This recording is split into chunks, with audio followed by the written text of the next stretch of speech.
Putin said prior to sending his Air Force to Syria, just over a year ago, in September 2015, I think, said it at the United Nations. He said it to President Obama. He said it at every press conference. During the period, three-year period prior to that, the United States claimed it was fighting the Islamic State. And of course, Mr. Roth is right. There are different terrorist groups fighting in Syria, some in Palmyra, some in Aleppo. During the 3 years, the United States claimed to have been fighting the Islamic State. The Islamic State gained more and more and more territory after the fall of Libya, or after we overthrew Gaddafi. It gained more territory in Iraq, and it gained an enormous territory in Syria, and something new emerged in the world. A terrorist organization that had actually turned itself into a real state. I mean, it was governing these territories, running municipal facilities, collecting taxes. This was something new and exceedingly dangerous. So Putin said we have a choice. Who do we want in Damascus, the capital of Syria? Do we want Assad, the president of Syria, or do we want the Islamic State in Damascus? This was the key policy difference between the United States and Russia. The Obama administration had pursued, in fact, a policy of overthrowing Assad, dealing with terrorists in Syria, some of whom we funded, as Mr. Roth well knows, because they claimed to be anti-Assad, meant that, in fact, as we pursued the war against Assad, the Islamic State took more and more territory, and Russia decided it had had enough because it believed Syria was vital to its national security. And it intervened, and the war has been turned around.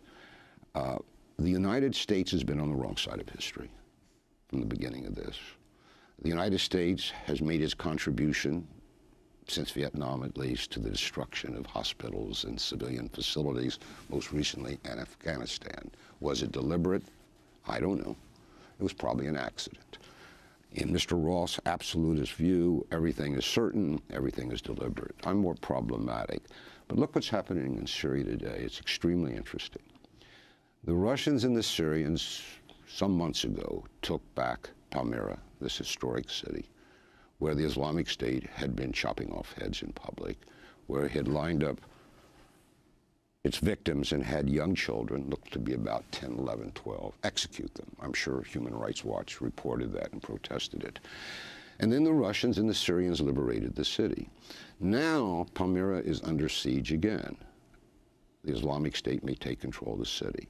What's the United States doing about it? This is what we should be asking. This is our country now, not Russia.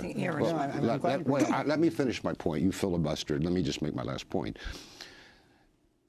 He hasn't mentioned Mosul, by the way, and whether the same thing is happening in Mosul, the American-led... One second, please. There are verifiable reports that jihadists in Mosul are fleeing because of the Iraqi-American war there. Where are they going? They're going to Syria. The United States has bombers in that area. They could stop these people from going to Syria. They're headed, I would guess, toward Palmyra. Why is the United States allowing these jihadists, these terrorists, to go to Syria? Because possibly they want them to take back Palmyra from the Russians and the Syrians. Now, we don't know if that's true, but the American role is highly suspect.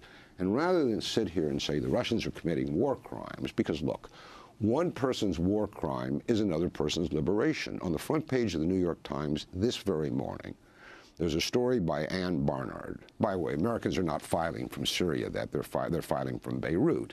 So they're depending on different sources. But she makes an interesting point. She repeats what Mr. Roth says that about people being executed by the Syrian army. But she goes on to say these can't be verified.